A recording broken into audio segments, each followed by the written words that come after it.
નમસ્કાર. મારો આજનો વિષય છે જન્માષ્ટમી. જન્માષ્ટમી આપણો ધાર્મિક તહેવાર છે.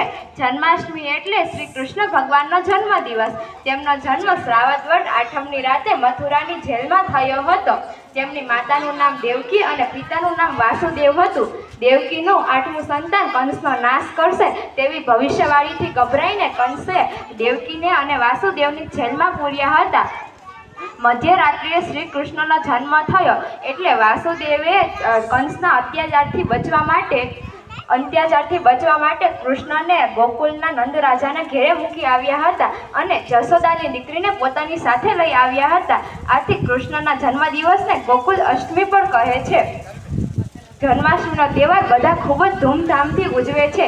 લોકો ઉપવાસ કરે છે, મંદિરોને સળગાડે છે અને રાતે ભજન કીર્તન કરે છે. રાતના 12 વાગતા લોકો નાચે છે, ગાય છે, ગુલાલ ઉડાડે છે,